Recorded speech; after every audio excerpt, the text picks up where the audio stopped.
ఇట్లాంటి కాన్సెప్ట్ ఈ జనరేషన్ కి ఏం చెప్పాలని తీసుకొస్తున్నారో అర్థం కాలేదు. వరస్ట్ అని చెప్పొచ్చు. ఎందుకంటే ఒక చీటింగ్ ని, ఒక రిలేషన్షిప్ ని గ్లోరిఫై చేయడం అనేది వెరీ బ్యాడ్. చిన్న చిన్న పిల్లలు వచ్చారండి థియేటర్ కి, వాళ్ళు చూసి ఏం నేర్చుకుంటారు? ఇట్లాంటివి చూసి చేసిందంతా ఏదో ఒకటి చెప్పేసి లాస్ట్ లో ఒక లైన్ చెప్పేస్తే సరిపోతుందా? పిల్లలకి అర్థమవుతుందా? సినిమా అంతా ఇలాంటి ఫన్ కామెడీ, సత్యగట్ కామెడీ టైమింగ్ ఒక్కటే బాగుంది సినిమా మొత్తంలో. ఆయన వచ్చిన ప్రతిసారి సీన్స్ బాగా అనిపించాయి, కామెడీ చాలా బాగుంది, ఆయన ఒక్కరితే బాగుంది. అసలు మొత్తం కాన్సెప్టే వాళ్ళు నేను చెప్తా. ఎందుకంటే ఒక చీటింగ్ ని గ్లోరిఫై చేసి పర్లేదు, ఇట్లా చేసినా పర్లేదు. డైరెక్టర్ అసలు స్క్రిప్టే బాగాలేదండి. ఏం చెప్పాలనుకుంటున్నారు? ద ఫ్యాక్ట్ దట్ మన సొసైటీలో ఇట్లాంటివి వస్తున్నాయి అండ్ జనాలు వీలలేస్తున్నారండి. ఇట్లాంటి బ్యాడ్ కామెంట్స్ ఏమొచ్చినా కానీ చీటింగ్ మీద రిలేటెడ్ ఏమైనా సపోర్టింగ్ వస్తే సో సాడ్. పక్కల్ని చూస్తుంటే వాళ్ళు చప్పట్లు కొట్టి విజిల్స్ వేస్తుంటే చిన్నపిల్లలు కూడా ఉంటారు కదా, వాళ్ళు ఏమనుకుంటారు? Okay, this is nice, it is okay, ఇట్లా చేయొచ్చు. నెగిటివ్ వెళ్ళే ఛాన్స్ ఉందంట, ఎక్కువ ఇన్ఫ్లుయెన్స్ అయ్యే ఛాన్స్ పిల్లలు ఎవరు చూడకపోవడమే బెటర్ అనిపిస్తుంది సినిమా. చిన్న పిల్లలు ఎందుకు అసలు అవసరం లేదండి, ఇట్లాంటివి ఎందుకు వస్తున్నాయి అర్థం కావట్లే. ఎందుకు టిఎఫ్ఐ ఇంకా తగ్గిపోతుంది ఇట్లాంటివి వస్తుంటే? మనకి టిఎఫ్ఐ కి అంతే కదండి. మేము ఎక్స్పెక్ట్ చేయలేదు రవితేజ గారు ఇలాంటిది సెలెక్ట్ చేసుకుంటారని, అసలు ఎక్స్పెక్ట్ చేయలేదు.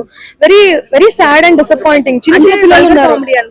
వల్గర్ గురించి కాదండి, చీటింగ్ ని జస్టిఫై చేసి గ్లోరిఫై చేసి అంటే ఇట్స్ ఓకే అనేది చెప్తుంటే ఏం చెప్పాలనుకుంటున్నారు మీరు? చిన్న చిన్న పిల్లలు చూస్తున్నారు, ఫ్యామిలీస్ తో వచ్చారు, వాళ్ళు ఏం నేర్చుకుంటారు? అంటే చిన్నపిల్లలకే కాదు, బయట సమాజానికి ఏం చెప్పాలనుకుంటున్నారు? చాలా మంది ఈలలేస్తున్నారు, సపోర్ట్ చేస్తున్నారు అట్లాంటి వాటికి. అంటే ఏం నేర్చుకుంటుంది, ఎక్కడికి వెళ్తుంది? అంటే టిఎఫ్ఐ ఇట్లాంటివి ఇవ్వకూడదు కదా. సో టిఎఫ్ఐ తగ్గినట్టే నాకు అనిపిస్తుంది. డైరెక్టర్ ఫాల్ట్ అనుకోవచ్చు. ఎక్స్పోజింగ్ ఏం లేవు, మామూలుగా కామెడీ బాగుందండి. విలన్స్ ఏం లేరండి. బాగుందండి, చాలా బాగా యాక్టింగ్ చేశారు. వల్గారిటీగా ఉంది అంటారు? ఏం లేదు, అంతేం లేదు, మామూలుగానే డైరెక్టర్ తడబడ్డాడు అన్నట్టుగా. లేదు బాగుంది. అంటే ఈ సినిమా ఏమొచ్చింది మేడం? అసలు స్టోరీ లైన్ కొత్తగా లేదు, స్టోరీ లైన్ కొంచెం నార్మలే కానీ యాక్టింగ్ బాగా చేశారు, కామెడీ బాగుంది, సాంగ్స్ కూడా బాగానే ఉన్నాయి. సాంగ్స్ 5 ఇస్తాను, 5 విజ్ఞప్తి చేస్తారా? బాగుంది. అందరు బాగా చేస్తారు, బాగా డైరెక్టర్ బాగా యూజ్ చేశారు క్యారెక్టర్స్. అంటే చాలా మంది బాగాలేదు అంటున్నారు. లేదు బాగుంది. అంటే దీని వల్ల నెగిటివ్ అవుతుంది అంటే చాలా మంది లేడీస్ మాట్లాడిన వాళ్ళు లేదు ఏం లేదు, అలా ఏం లేదు, మామూలుగానే ఉంది. ఫ్యామిలీస్ రావచ్చు, రావచ్చు. అంటే పిల్లలు తీసుకొని రావద్దు అని మాట్లాడుతున్నారు. లేదు రావచ్చు. వల్గర్ కామెడీ ఏమైనా ఉందా? ఏం లేదు, వల్గర్ కామెడీ, నార్మల్ కామెడీయే ఉంది. మూవీ అంతా కామెడీయే ఉంది. లేదు బాగానే చేస్తారు.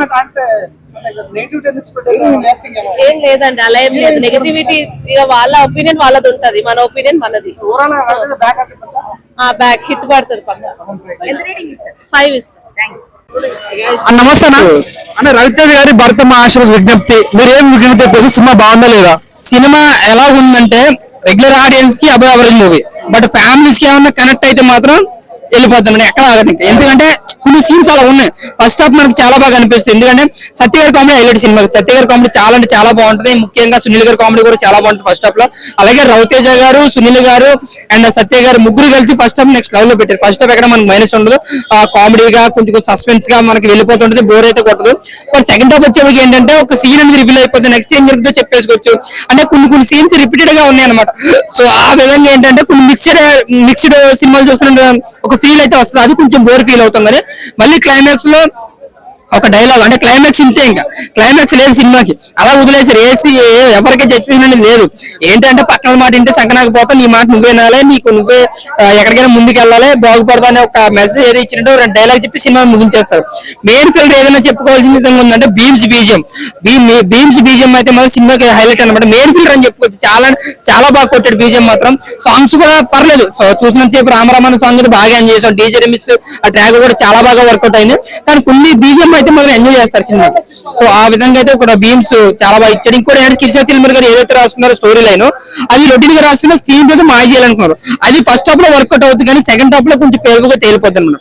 సో ఓవరాల్ గా నా వరకు చూసుకుంటే ఒక 50 యావరేజ్ మూవీ అనమాట. తడబడ్డా అనుకోవచ్చా? ఖచ్చితంగా తడబడ్డారు. అంటే ఈ కథను ఎలా డీల్ చేయాలనుకున్న సెకండ్ హాఫ్ వచ్చేవాడికి ఏంటంటే కొంచెం తడబడ్డాడు, దాని విధంగా కొంచెం మిస్ఫైర్ అయిందని చెప్పుకోవచ్చు సెకండ్ హాఫ్. బట్ కామెడీని అయితే ఎక్కడ తగ్గిన వాళ్ళు రాసుకున్న స్టోరీ లైన్ కావచ్చు, దాని తగ్గ సీన్స్, అంటే ఈ సీన్ నుంచి నెక్స్ట్ సీన్ కి వెళ్తే గా రాసుకున్నారు కానీ లాస్ట్ ఎడ్యుకేషన్ ఫినిషింగ్ ఎలాగే ఉన్నది కొంచెం కన్ఫ్యూజ్ అయ్యారు ఆయన.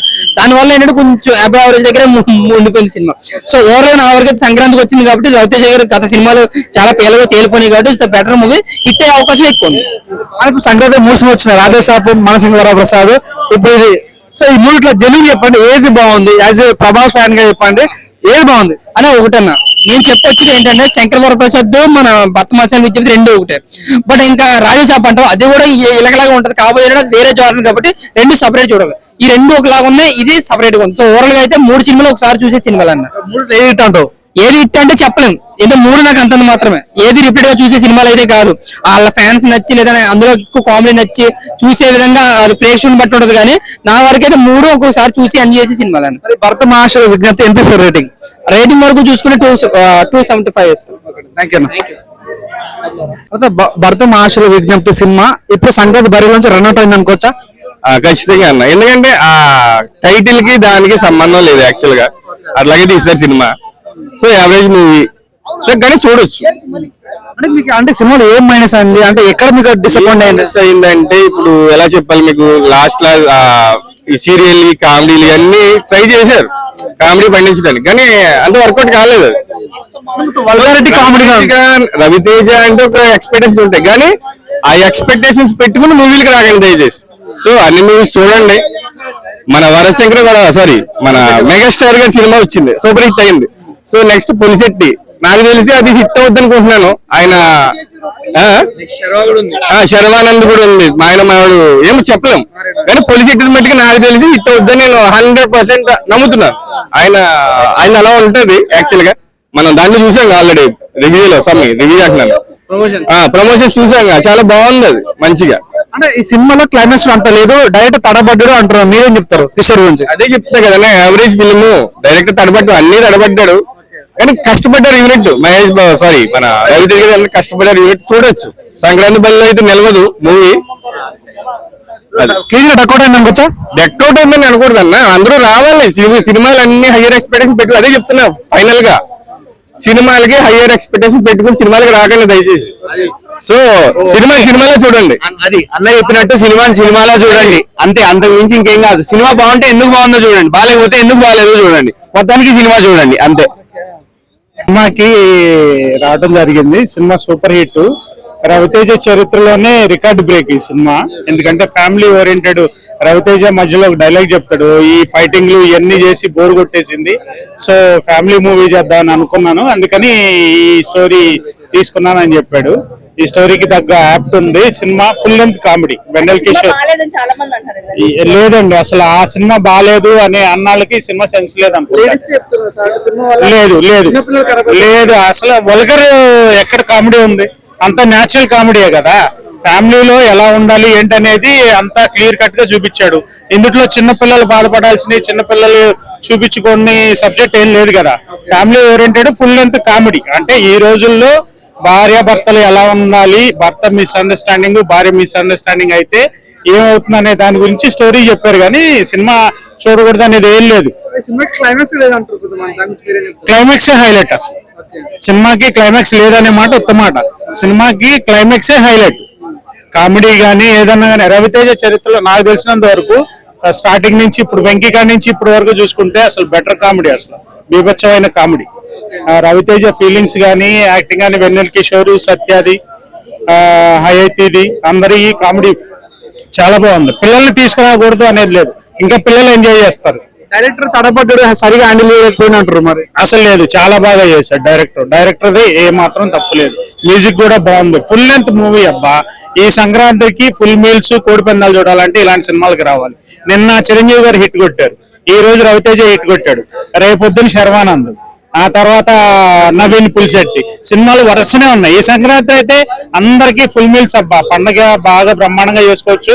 అన్ని సినిమాలు కూడా ఫ్యామిలీతో రాదగ్గ సినిమాలు. కాకపోతే ఒక డిసప్పాయింట్ ఏంటంటే ప్రభాస్ గారిది రాజాసాబు డిసప్పాయింట్ చేయడం బాగా ఇదిగా ఉంది. అది విజ్ఞప్తి చేస్తారా సినిమా గురించి? సినిమాకి అందరూ రావాలని విజ్ఞప్తి చేస్తా, ఎందుకంటే పిల్లలతో రాకూడదు అనే మాట అవాస్తవం. పిల్లల్ని తీసుకుందాం, 10కి 10 ఇవ్వచ్చు. దీంట్లో ఎలాంటి అభ్యంతరం లేదు. హైలైట్ మూవీ మాత్రం అందరూ రావాలి, చూడాలి.